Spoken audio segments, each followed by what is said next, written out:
Chiori is here finally, and we're gonna break down her kit as quickly as possible, make it as simple as possible, because I think it's a little weird. I was definitely confused at first. I might be stupid. And then we're gonna get into my thoughts and impressions. Should you roll? Should you not roll? Let's get right into it. She scales off of attack and defense, as we know. Break down the talents real quick. Normal attack, basic. They look beautiful. They're honestly amazing. Let's look at the skill. She spawns at tomatoes. They call it tomato, or I'm calling it tomato. She has two versions of her skill. So she could do the skill where she dashes forward, and then you hit it again, it swaps out to another character, and that way you get a buff, which we'll talk about the passive buff in a moment. Or if you use the other version of her skill, you use the skill and you get geo infused attacks for X amount of time. And when you summon the tomatoes, they do attack, but not that consistently. So they attack every 3.6 seconds. It lasts for 17 seconds. You're coming out to 5 attacks a rotation. If you have 2 tomatoes on field, you get 10 attacks. In order for you to summon another tomato on field, you do need to have a geo construct. That can include a Ningguang wall, Zhongli pillar, an albedo flower, even an Ito Ishi. Why do you want to hit skill twice and swap your character as opposed to just getting geo fuse and tax? Is because of this talent right here, tailor made. Tailor made is pretty simple. It switches you to the next character in your roster. You get seize the moment. What does this do? Seize the moment will execute coordinated attacks, dealing 100% of fluttering Hasode's upward sweep damage as AoE geo damage at the opponent's location. It is pretty much taking these tomatoes and creating coordinated attacks so that you're getting the damage based off of your skill. You can only get these attacks 2 times. So this buff, seize the moment, lasts for 8 seconds, and it can only be unleashed every 2 seconds, and 2 coordinated attacks can occur per buff. So pretty much out of the 5 attacks, if you only have 1 tomato on field, you can get 2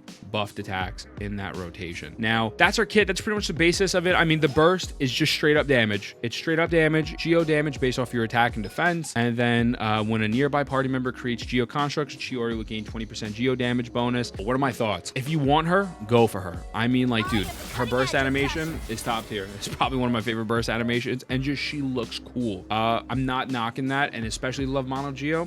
Do it. In my honest opinion, I don't think you need her if you have albedo. I think if you have albedo, it is an extremely minimal buff. It's super duper min-maxy stuff. If you were like, well, I want to buff my mono geo teams, it's not that big of a buff getting her over albedo. And realistically, albedo has more versatility in team comps. Because here's the problem with Chiori. If she is C0, she needs another geo construct to create this tomato. For example, she's great with Ito at C0. She is not where it's at with Navia at C0. But if you get her C1, she can summon a second tomato with the skill. Then you could use her with a Navia team. You use like Chiori, Navia, if you want to do like Farina, Bennett, or whatever the case may be. You know, you could swap in the 2 there. But without C1 at C0, she really only has the mono geo teams on her side, and that is it. And it's already such a niche playstyle that I don't think she brings that much of anything new to the table and value, I would say, that I think she's worth the pulls, in my opinion. I think Nouvelette's around the corner with Kaza in like 20 days. Go that route. You know, her sword, I think, is better than her. Her sword is more viable. Her sword is more versatile than her herself. And realistically, you know, this is gonna sound goofy and I'm gonna get yelled at, but if someone's like, yo, should I go for Chiori?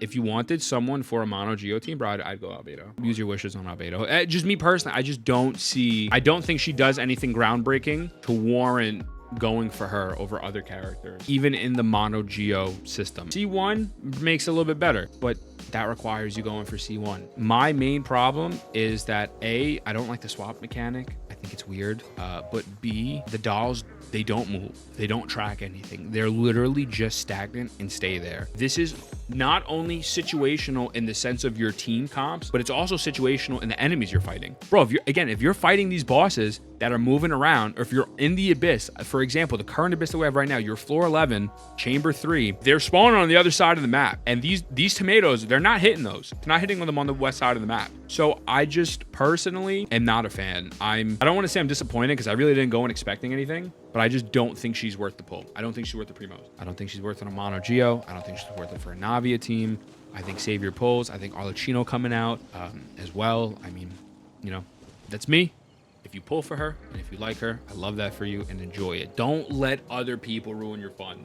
Don't let my opinion of the character ruin your fun, because that's not what we're here for. We're here to talk about the kit, break it down, how it works, and give my opinions on it. With that being said, I love you. Mwah. I'll see you in the next one.